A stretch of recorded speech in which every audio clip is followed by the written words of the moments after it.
Good morning guys. Andito tayo sa Fusion. Mag-grocery muna tayo. Ito po yung oras ko ng pagmamarket. Kasi hindi po gaanong marami ang tao. Ayan. Kailangan pag mag-market ka, may listahan ka para alam mo yung bibilhin mo. Ito yung ginagamit namin sa plato. Yan po. Ito yung ginagamit. At ito naman po yung ginagamit ko sa CR. Yan, mussel. Nakabili na ako ng ibang kailangan ko. Mas maaga kasi mas mabuti kasi walang tao ang grocery. Ayan. Ay, wala po nung ano.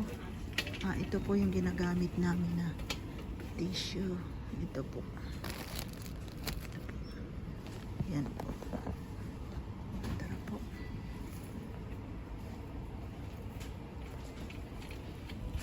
Maganda po pag umaga kasi walang ano po eh. Walang tao. Punta tayo dito. Sa mga pasta. Dito po tayo sa mga pasta. Ito po ang ginagamit ko. Ay, wala na. Ay, itong bolognese. Yan po, bolognese. Yan po. Tapos ito naman po ang sa carbonara. Sa lahat po ng sauce, ang gustong-gusto ko ay ito. Ito po ang gustong-gusto kong sauce. Ayan po ang mga sauce.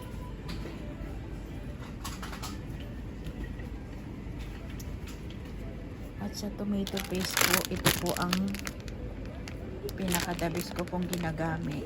Yan po. Ito yung tinatawag nilang black vinegar. Isa po sa favorite kong dish dito sa Hong Kong, yung pork knuckles. Masarap po yan. Pag uwi ko po ng Pilipinas, lulutuin ko po yan kasi napakasimple po at napakasarap. Ito naman po yung mga sauce. Ready to serve ng mga sauce. Yan po.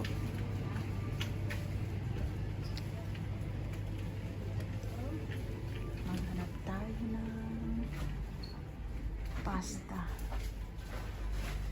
Yung pasta po na parang napakalapad po niya.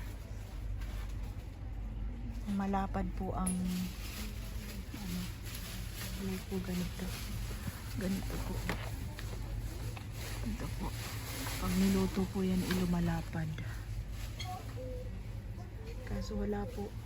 Medium size lang po yan. Wala po nung large. Wala nung large. Medium. Ito na po yung ginagamit ko pag nagluluto ng lasagna. Ito po. Ayan.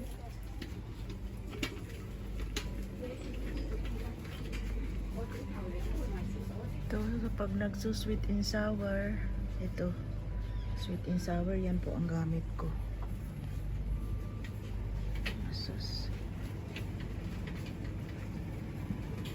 Minsan po sa carbonara, ito po yung ginagamit ko. Carbonara.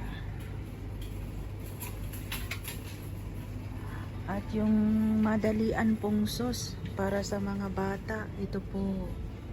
Yan po yung madaliang sauce para sa mga alaga kung wala kang time. Hanggang dito na lang muna, guys.